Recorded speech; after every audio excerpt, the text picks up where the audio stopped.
Ipinarada ni Marcus Bennett ang kanyang itim na Tesla sa harap ng disenteng sangay ng bangko sa kapitbahayan ng Midtown sa Atlanta. Nakasuot siya ng maitim na maong, isang light blazer at walang kapintasan na puting sneakers. Sa kanyang pulso, isang relo na mas mahal kaysa sa buwanang sweldo ng marami roon. Gayunpaman, nang pumasok siya sa bangko, ang mga kahina-hinalang hitsura ay nagsimulang mag-ipon tulad ng mga ulap ng bagyo. Sa tapat ng lobby, nanonood si Manager Thomas Granger. Puti na sa katanghaliang gulang, nakasuot ng sobrang masikip na pulang kurbata at palaging tensyonado. Nakita niya si Marcus na papalapit sa linya para sa preferential service at nakasimangot. Kinausap ni Marcus ang teller ng natural, iniabot ang kanyang ID at isang kahilingan para sa isang pag-withdraw, $12,000 sa cash. Isang mataas na halaga ngunit sa loob ng mga limitasyon ng account. Nag-alinlangan ang empleyado.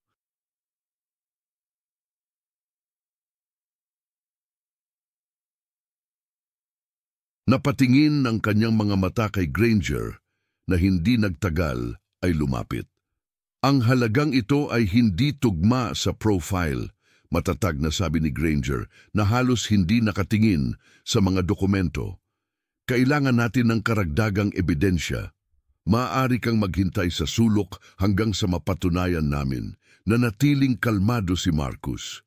Walang pagbabago sa boses o mata. Isang buntong hininga lang na parang alam ko na ang script na iyon.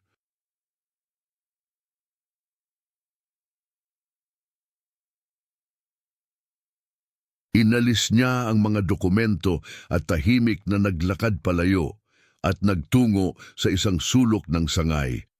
Kinuha niya ang kanyang cellphone at agad na tumawag. Makalipas ang ilang minuto, dumating ang dalawang lalaking nakasuot ng Amerikana na dumaan sa mga customer at security guard. Ipinakilala ng isa sa kanila ang kanyang sarili sa reception na may maikling pangungusap. Nandito kami para kay Mr. Marcus Bennett. Nagyeyelo ang kapaligiran.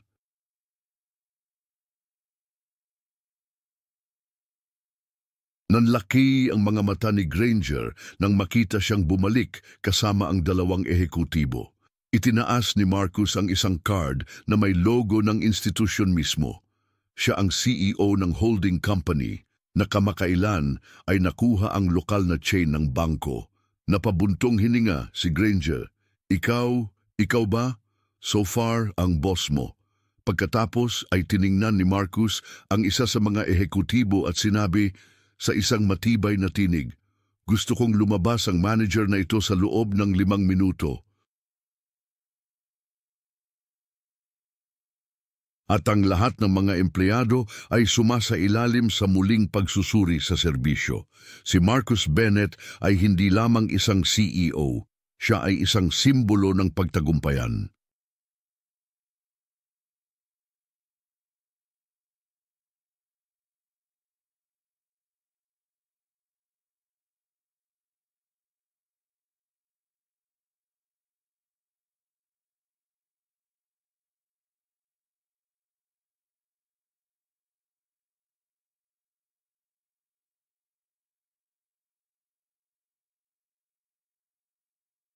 Lumaki sa katimugang Estados Unidos sa isang mahirap na kapitbahayan ng Savannah, ang kanyang pagkabata ay minarkahan ng mga paghihirap. Isang ina na nurse na nagtatrabaho ng dobleng shift, isang absent na ama, at mga libro na hiniram mula sa pampublikong aklatan kung saan gumugol siya ng maraming oras upang makatakas sa katotohanan ng mga lansangan. Sa edad na 16, nanalo siya ng scholarship sa mga science fair. Sa edad na 22, itinatag na niya ang kanyang unang startup. Pagkalipas ng 10 taon, nagpatakbo siya ng isang conglomerate sa pananalapi na nakabase sa Atlanta na nakatuon sa pagsasama ng pagbabangko at makabagong teknolohiya. Kahit na may katayuan at kapalaran, ginawa ni Marcos ang isang punto ng pagbisita sa mga ahensya na nakabalat kayo. Sinusubukan ang kultura ng kumpanya na siya mismo ay nangako na baguhin.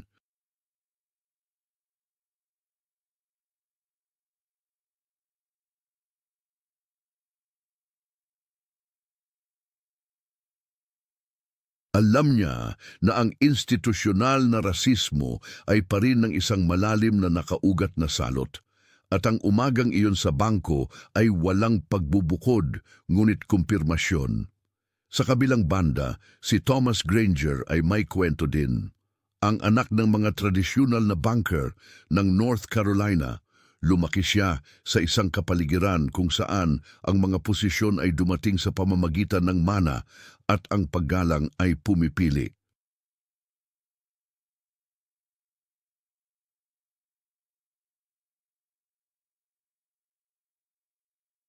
Nagtrabaho siya sa loob ng 18 taon sa parehong institusyon bago ang pagsasanib sa grupo ni Marcos. Itinuturing niya ang kanyang sarili na isang tagapag-alaga ng mga pamantayan. Sa pagsasagawa, isinalin ito sa sistematikong diskriminasyong pag-uugali, palaging sa ilalim ng dahilan ng pagsunod sa protocol. Sa loob ng branch, ang iba pang mga empleyado ay nanonood ng paglalahad ng mga pangyayari na may tensyon. Ang ilan ay nagbulong-bulong, ang iba ay nagsisikap na mukhang abala. Ang bataan, on nga surugoon nga hi Raquel bagahin labi nga gingkulbaan. Naalala niya na nakita niya ang pangalang Marcus Bennett sa panloob na komunikasyon, ngunit nag-aatubili siyang magsalita ng anumang bagay. Takot magkamali, takot magsalita ng labis. Sa labas, hinihintay ng dalawa ang resulta. Para kay Marcos, hindi lamang ito tungkol sa personal na hustisya.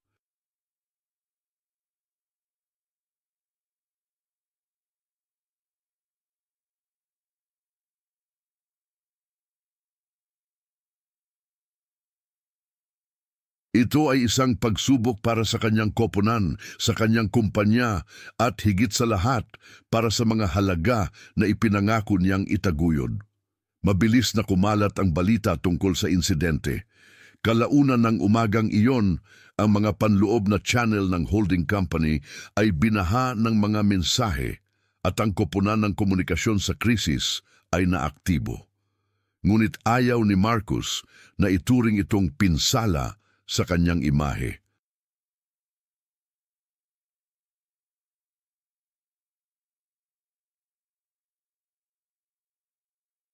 Nais niyang tratuhin ito para sa kung ano ito, isang pagmumuni-muni ng mga kapintasan na nakatanim pa rin sa kumpanya. Habang si Thomas Granger ay inalalayan palabas ng gusali, nagulat at tahimik, nanatili si Marcos sa ahensya. Tinipon niya ang lahat ng empleyado sa isang maliit na silid ng pagpupulong sa itaas na palapag. Isa-isa niyang tiningnan ang mga ito sa mga mata bago nagsalita. Hindi naman nagkamali ang nangyari dito.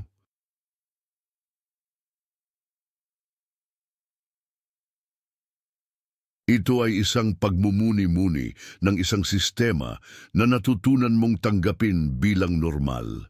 Si Rachel, ang katulong, ay nakakulong sa kanyang upuan.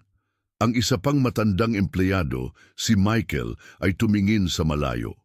Patuloy ni Marcus, "Hindi ko inaasahan ang pagiging perpekto. Umaasa ako ng lakas ng loob na makita kung ano ang mali, lakas ng loob na gawin ang tama. Sa ngayon, nagbabago ito, kasama man o wala ka."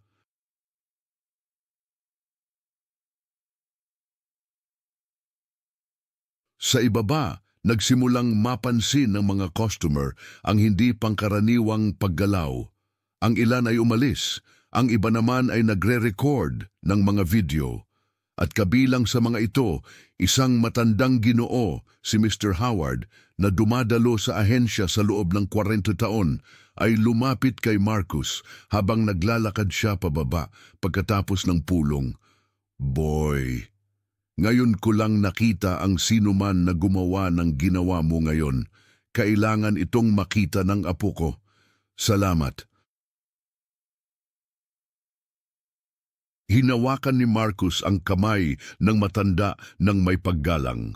Alam niya na ang simpleng eksena ng tao na ito ay mas mahalaga kaysa sa anumang press conference.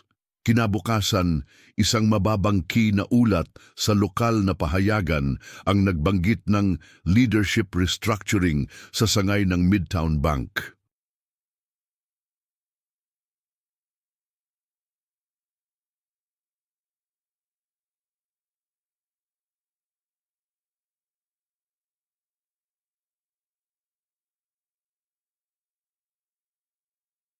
Ngunit sa likod ng mga eksena, ang mga pagbabago ay malalim. Ang pagsasanay laban sa diskriminasyon ay ipinakilala sa lahat ng mga sangay at isang bagong channel para sa mga hindi nagpapakilalang reklamo ay nilikha. Samantala, sa social media, tahimik na nag-viral ang isang video ng nakakahiya na pag-alis ni Granger. May kumuha nito gamit ang kanilang cellphone. Ang alamat, huwag mong maliitin ang isang lalaki dahil lang sa kulay ng kanyang balat.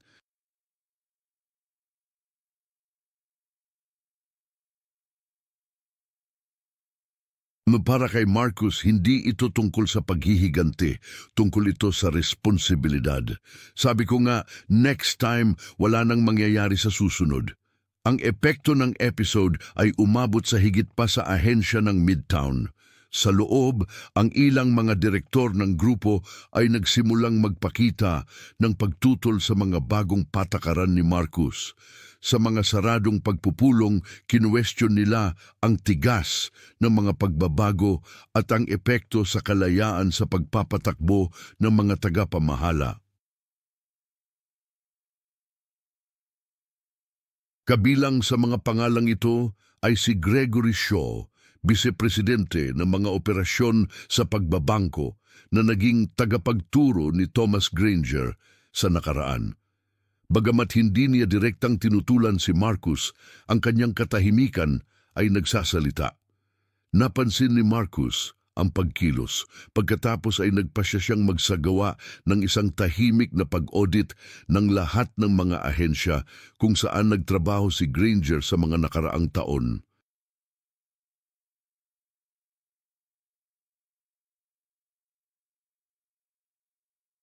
Ang mga resulta ay nakakabahala.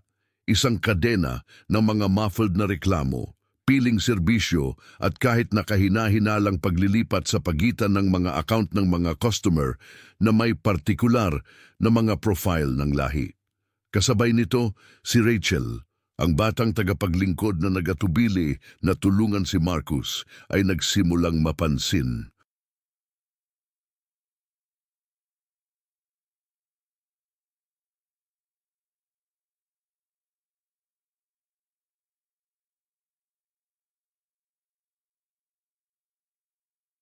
Matapos ang insidente, sumulat siya ng isang taos-pusong email sa Human Resources Department na nagsasabi kung paano siya natatakot na makialam, ngunit kung paano rin ito nagbago sa kanya.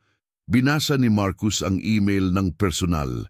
Makalipas ang isang linggo, inanyayahan siyang lumahok sa programa ng pagsasanay sa pamumuno ng kababaihan ng kumpanya.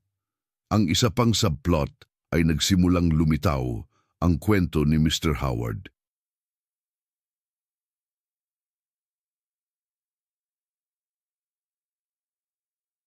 Dahil sa inspirasyon ng nangyari, sumulat siya ng isang bukas na liham na inilathala ng isang maliit na pahayagan ng komunidad na naaalala kung paano siya pinagbawalan sa mga bangko noong dekada 60.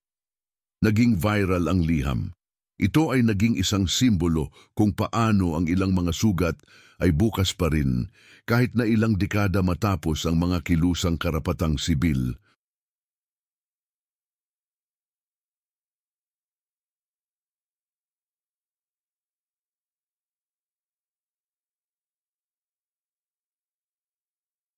Para kay Marcus, ang mga subplot na ito ay nagsiwalat ng isang bagay na mas malaki. ang tunay na pagbabagong anyo ay hindi lamang mangyayari sa pamamagitan ng pagpapaputok ng isang manager. Ito ay kinakailangan upang sirain ang buong mga istruktura. At kakailanganin niya ng oras, ngunit nangangailangan din ito ng lakas ng loob. 2 linggo matapos ang insidente, nakatanggap si Marcus ng hindi inaasahang email. Ito ay maikli, direkta at nagmula sa lupon ng mga direktor ng holding company.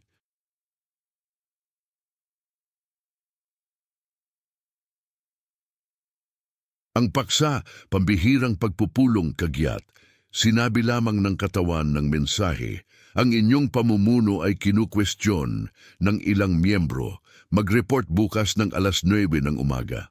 Kasabay nito, naramdaman ni Marcus ang bigat ng mga istruktura na pilit niyang binago. Ito ay bothered sa akin higit pa kaysa sa inaasahan ko. Ang mga ulat sa pag-audit na kanyang kinumisyon ay nagsisimula ng kumalat at ang mga pangalan na kasangkot ay hindi maliit. Ang ilang direktor ay hindi tuwirang nasangkot sa kapabayaan o pagsasabwatan sa mga gawaing diskriminasyon. Sa umaga ng pulong, nagsuot si Marcus ng isang maitim na suit at isang navy tie ang mga kulay na isinusuot niya nang itatag niya ang kanyang unang kumpanya. Pumasok siya sa silid ng pagpupulong na may katahimikan ng isang taong nakaranas na ng mas masahol pang pagsubok kaysa doon. Tensyon ng kapaligiran, naroon si Gregory Shaw, gayon din ang iba pang mga lumang direktor.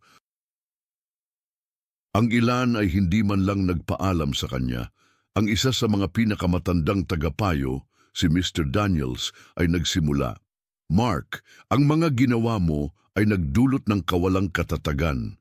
Bigla ang pagtanggal, pag-audit ng hindi kumonsulta sa board, at ngayon ang imahe ng kumpanya ay nauugnay sa kontrobersya. Ano ang dapat mong sabihin? Tumayo si Mark, huminga ng malalim at sumagot. Kung ano ang tinatawag mong kawalang katatagan, tinatawag kong hustisya.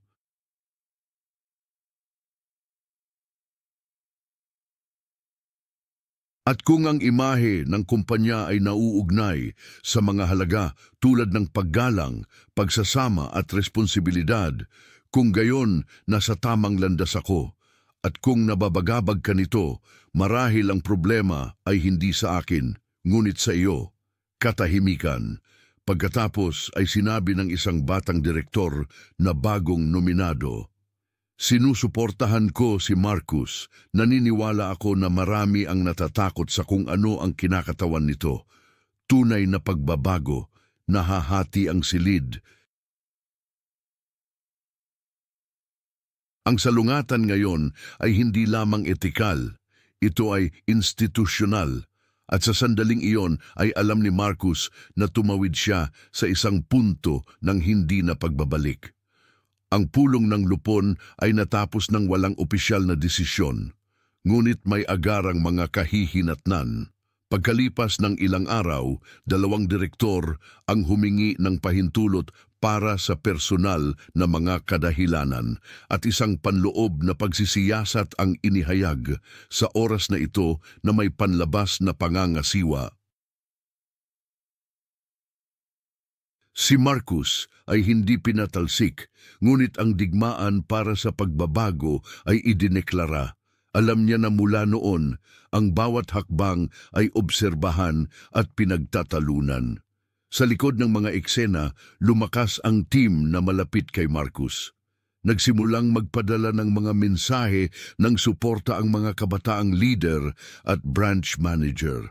Ang ilan ay nagkwento ng mga personal na kwento ng diskriminasyon na naranasan nila sa loob mismo ng kumpanya.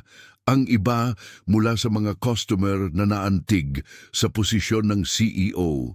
Ang mga tinig na dati ng tahimik ay nakatagpo ng espasyo. Samantala, umatras si Gregory Shaw, ngunit tahimik na nagpahayag ng mga alyansa. Alam niya na hindi niya maaaring ibagsak si Marcus ng direkta, ngunit sinubukan niyang harangan ang mga proyekto, aprubahan ng mga budget na may mga pagbawas at harangan ang mga inisyatibo sa pagsasama. Sa labas ng punong himpilan ng korporasyon, lumalaki rin ang kilusan, ang liham ni Mr.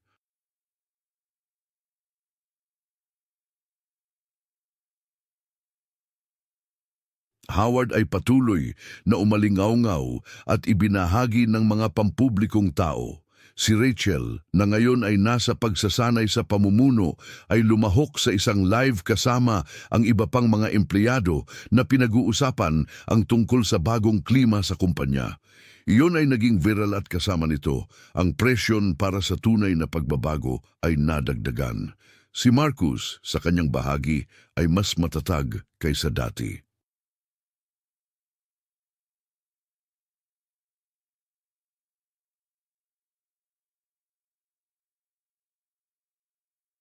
Nagsimula siyang magtrabaho sa isang bagong promosyon at pagkuha ng protokol, batay sa merito, pagsasanay at hindi nagpapakilalang mga pagsusuri pag-aalis ng personal affinity na kadahilanan, na sa loob ng maraming taon ay nagsilbi bilang isang dahilan para sa sistematikong pagbubukod. Naiintindihan niya na ang pagbabago ng isang kultura ay nangangailangan ng higit pa sa mabuting hangarin. Nangangailangan ito ng paglaban. At ngayon, diskarte din.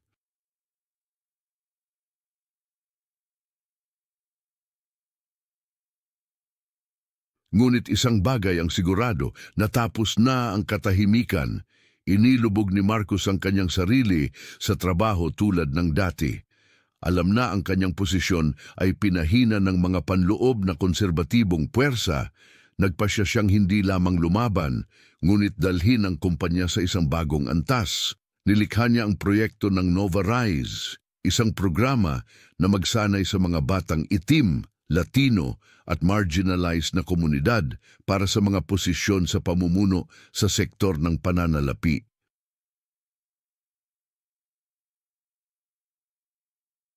Hindi lamang ito pagsasama, ito ay muling pagtatayo. Ang epekto ay kaagad. Sinimulan ng mga malalaking outlet na sundin ng mabuti ang kanyang mga inisyatibo. Ang New York Times ay nagpatakbo ng isang kwento na pinamagatang ang CEO na nagsabing hindi sa katahimikan ng korporasyon. At dahil dito lalong nadagdagan ang pressure sa board. Ngayon, ang anumang pagtatangka na alisin siya ay itinuturing na racist na paghihiganti. Sa loob-loob ay nagsimulang mag-mature na rin si Marcus.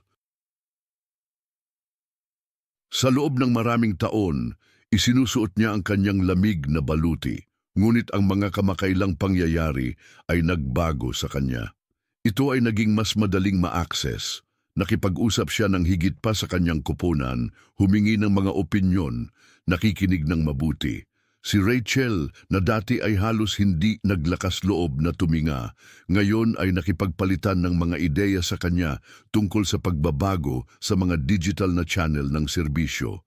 Ngunit ang pinakamalaking pagbabago ay personal.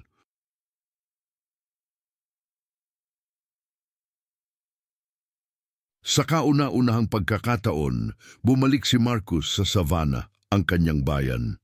Binisita niya ang lumang aklatan kung saan siya nag-aral noong bata pa siya. Nag-donate siya ng mga computer, libro at lumikha ng scholarship fund para sa mga batang talento sa lungsod. Sa isang panayam sa telebisyon, sinabi niya, "Lumaki ako na narinig ko na kailangan kong magtrabaho ng 2 beses ng mas mahirap para maging kalahati. Sa ngayon, itinuturo ko na maaari tayong maging buo. Hindi kalahati ng anumang bagay. Samantala, sa loob ng kumpanya, ang mga epekto ng bagong root project ay nagsimulang lumitaw. Ang mga kabataan na may iba't ibang accent, iba't ibang kulay ng balat at mga kwento ng pagtagumpayan ay nagsimulang sumakop sa mga silid na dati ay tila hindi maabot. Nagbago ang kapaligiran, nagbago ang kumpanya. Si Gregory Shaw na napilitan at nakahiwalay ay humingi ng maagang pagre-retiro. Tahimik ang kanyang pag-alis, walang pahayag na inilabas. Ngunit para kay Marcus, hindi ito tungkol sa pagkatalo, sa mga kaaway. Ito ay tungkol sa pagbubukas ng mga landas. At ngayon ay nakikita niya ito sa mga mata ng bawat bagong empleyado na tumatawid sa mga pasilyo. Ang pagbabago ay hindi lamang posible. Nangyayari ito. Sa pagtaas ng Nova Rise Project at ang kultura ng kumpanya ay nagsisimulang magbago mula sa loob. Alam ni Marcus na papalapit na siya sa isang punto ng pagbabago.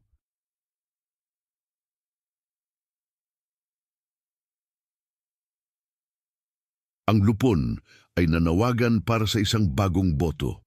Sa oras na ito upang opisyal na aprubahan ang mga pagbabago sa estruktura, sa mga promosyon, pag-upa at sistema ng serbisyo sa customer, kabilang ang mga ipinag-uutos na pag-audit at sukatan para sa pagsasama sa quarterly na ulat. Ito ang pinagsama-sama ng lahat ng itinayo niya. Gayunman, lumakas na naman ang tensyon.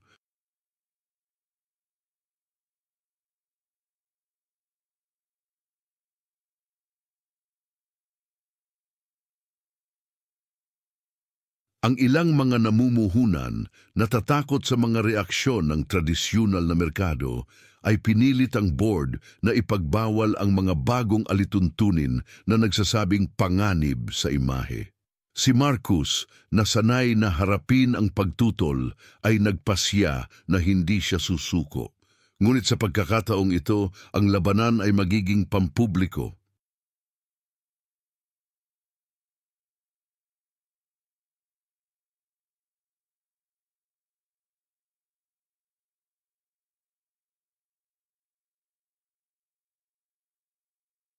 Nag-host siya ng isang kaganapan na tinatawag na Transparency and Future na nai-broadcast ng live sa buong kumpanya at bukas sa publiko sa pangunahing auditorium ng punong himpilan ng Atlanta. Sa panahon ng kaganapan, hindi lamang niya pinag-uusapan ang tungkol sa pagsasama. Pinag-uusapan niya ang tungkol sa pagganap, pagbabago at mga resulta.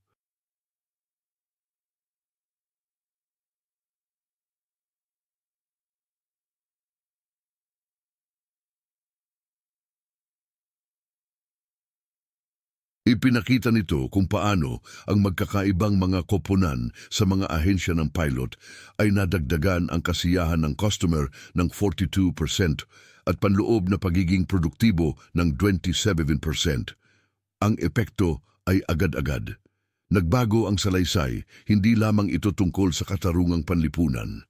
Ito ay tungkol sa kahusayan, pagbabago, na papanatiling paglago. Ang press na sinusubaybayan na ang mga pag-unlad ng kaso ni Granger ngayon ay naka-highlight sa estratehikong pagliko ng pag-aari. Sa loob ng kumpanya, ang pinakabata at pinakaprogresibong mga direktor ay nagsama-sama.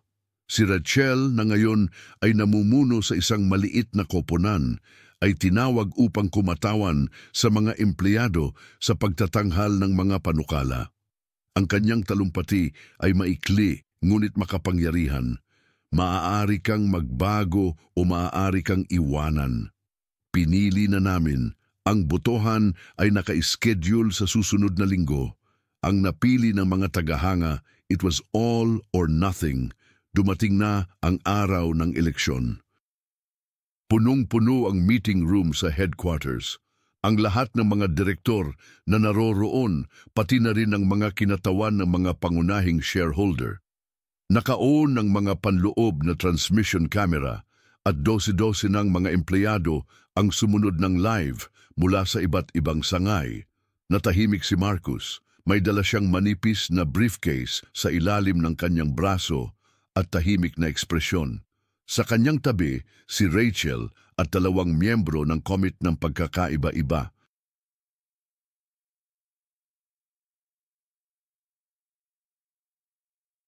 Sa gitna ng talahanayan, ang mga dokumento na may mga bagong alituntunin na muling tukuyin ang istruktura ng kumpanya. Wala na roon si Gregory Shaw.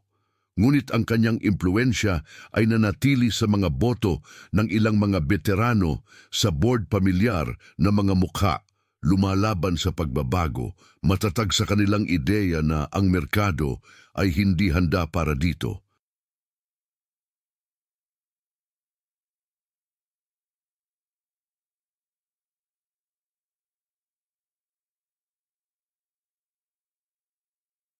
Binuksan ng Pangulo ng Konseho ang sesyon.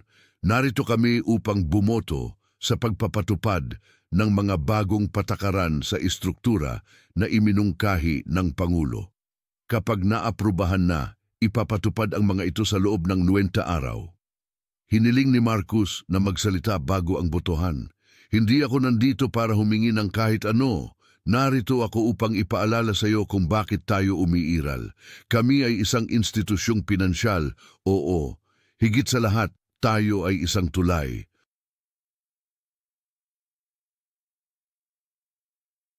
At ang mga nagtatayo ng tulay ay hindi maaaring pumili kung sino ang tumatawid.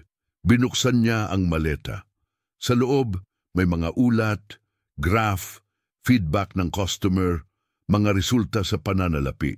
Ngunit hindi niya ipinakita ang mga ito. Kumuha lang siya ng sheet at binasa.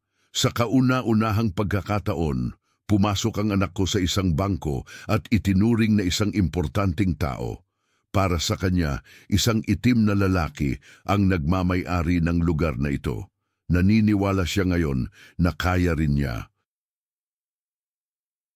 Sipi mula sa isang hindi nagpapakilalang liham na natanggap ng ombudsman. Katahimikan, isa-isa na itala ang mga boto. Nagkaroon ng tensyon, inaasahan. Nang sabihin ang huling boto, ang iskor ay inihayag, 8 hanggang 5.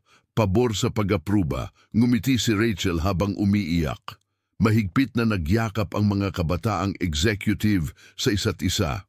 Sa kabilang panig ng screen, sa mga branch, maraming empleyado ang pumalakpak sa kanilang mga istasyon. Ibinaba lang ni Marcos ang kanyang ulo, ginhawa. Hindi ito isang tagumpay laban sa rasismo. Ito ay isang tagumpay para sa dignidad. At sa sandaling iyon, alam niya, ang sistema ay baluktot, hindi sa puwersa, ngunit sa integridad. Ilang buwan na ang lumipas mula ng maganap ang makasaysayang pag-apruba. Ang mga pagbabagong ipinatupad ng bagong patakaran ay hindi lamang nagbago sa kultura ng kumpanya.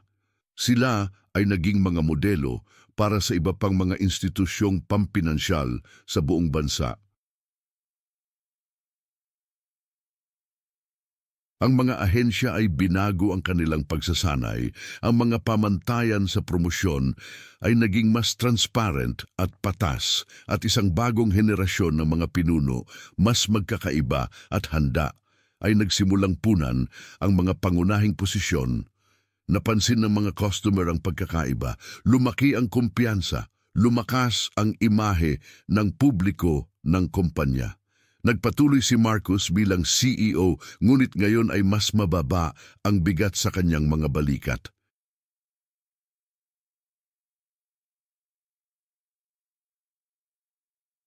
Alam ko na may mga hamon pa rin na ang laban para sa pagkakapantay-pantay ay tuloy-tuloy. Gayunpaman, may isang bagay na naiiba sa hangin, isang pakiramdam ng ibinahaging layunin. Pinamunuan ngayon ni Rachel ang isang koponan na nagpapalawak ng mga inclusive digital na serbisyo.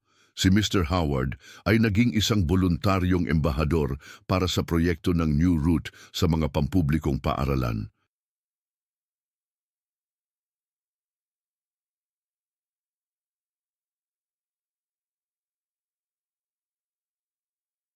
At sa mga social network, ang mga kwento ng pagbabago ng tao ay lumitaw araw-araw, inspirasyon ng simpleng episode na iyon na nagsimula sa isang tinanggihan na pag-atras. Hindi na ganoon ang bangko. At si Marcos, habang naglalakad siya sa mga pasilyo, ay may narinig na hindi mabibili sa mga stock o kita paggalang. Isang maulan na hapon, bumalik si Marcos sa sangay sa Midtown, sa pagkakataong ito bilang regular na bisita.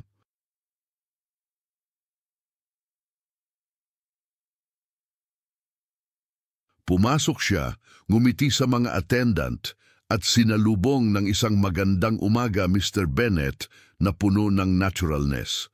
Pag-alis niya, tumingin siya sa likod at nakita niya ang isang itim na lalaki na tinatrato ng may paggalang. Tahimik siyang ngumiti. Namumulaklak na ang binhi. Naantig ka ba ng kwentong ito sa anumang paraan? Ibahagi sa mga komento kung ano ang gagawin mo kung ikaw ay nasa sapatos ni Marcus o ng manager.